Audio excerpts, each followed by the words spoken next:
Hello, and welcome to the first devlog for Age of the Imagined in 2024. Um, Sorry I couldn't get a devlog out last month. I was traveling and didn't have the time to put a devlog together by the beginning of the month.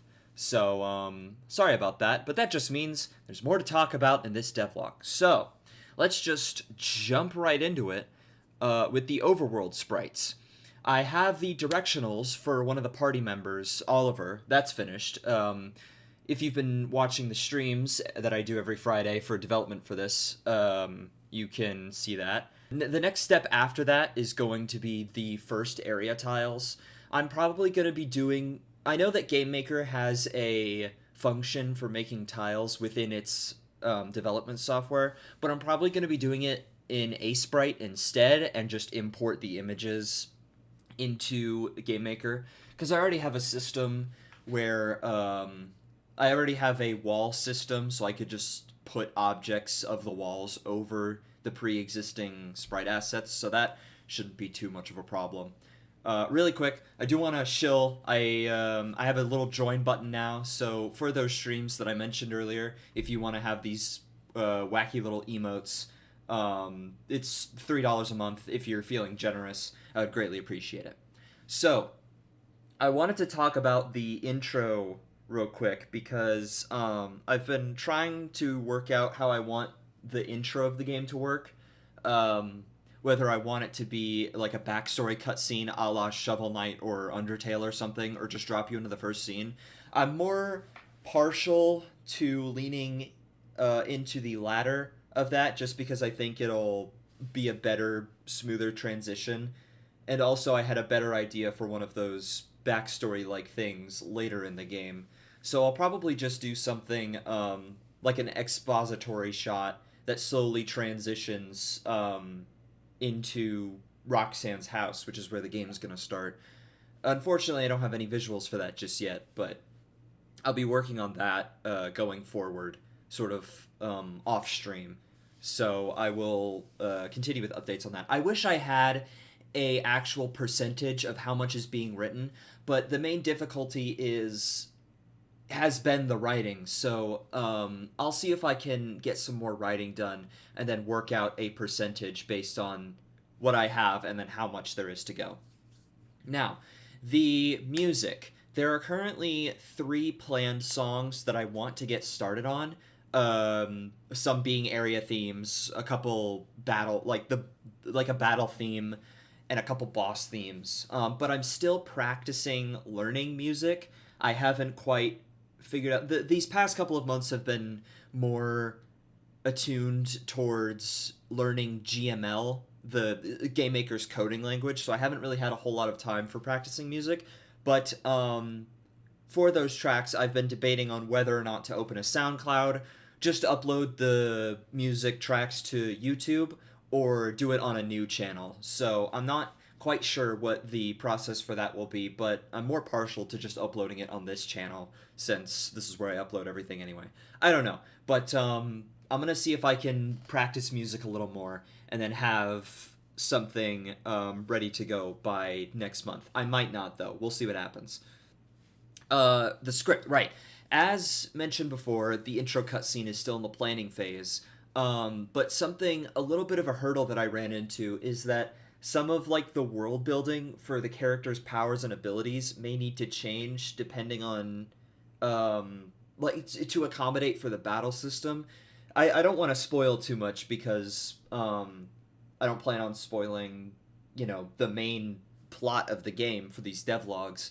But in short, I was thinking about how some of the mechanics of the abilities of the characters would translate into the battle system, and it got a little complicated, so that's something I'm going to have to wrestle with as a part of the script, because that part needs to come first before I can figure out how it works for the battle.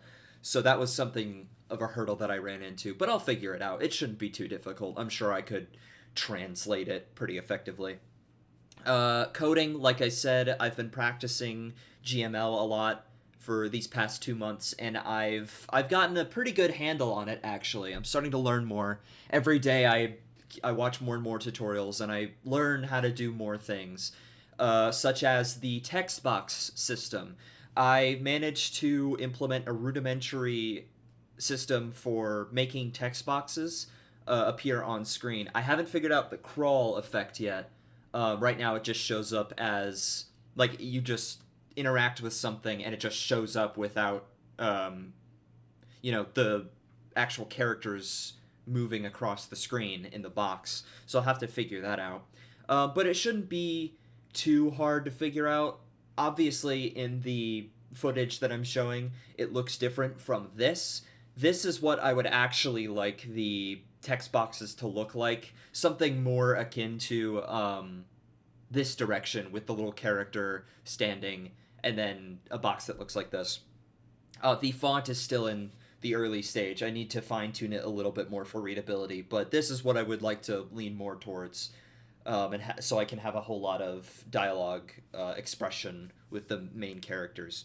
Unfortunately, I did mess up something. Roxanne's overworld sprite, the directionals got a little messed up, so now she doesn't face the same way, because I originally Roxanne's code was a little bit less efficient than I would have liked, so I tried to fix it, but unfortunately it broke, so that's something that I'm gonna have to fix. It shouldn't be too hard. I can't imagine it would be, but it's just annoying that everything broke as I was trying to fix it, so that was a small setback that I encountered recently.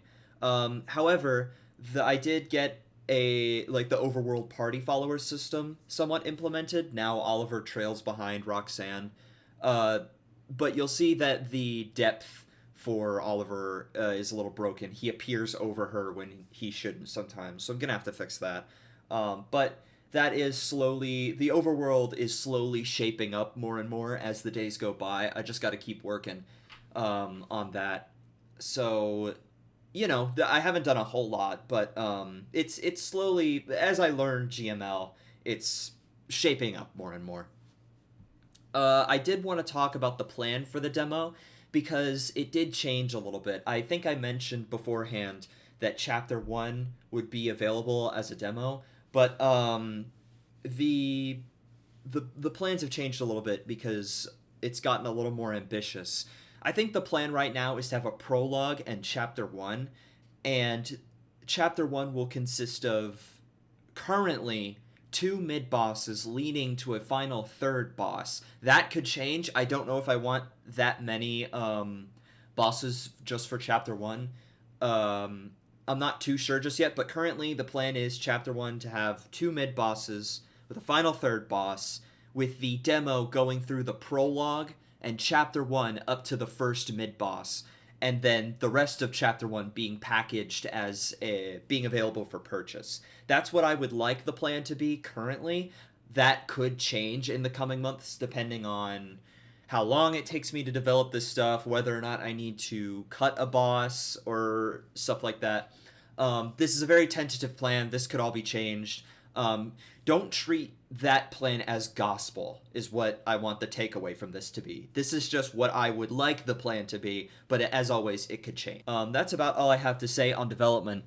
I've been a little stressed out about developing because I always feel like I don't have enough to show off for these devlogs. But I hope that this is enough to keep people interested. Hopefully next month I will have a mock-up of the battle system to show off. I really, really wanted to have that for this devlog, but it just didn't end up happening because I had a lot of IRL responsibilities to take care of, and they just really got in the way of me writing and scripting and all that nonsense. So unfortunately, I didn't have that to show off this time. I will work to have a mock-up of the battle system ready for next month. So stay tuned. Check out my coding devlogs every Friday. Consider becoming a member, a part of the Bozos. And that's about it. I will see you guys next month. Peace out.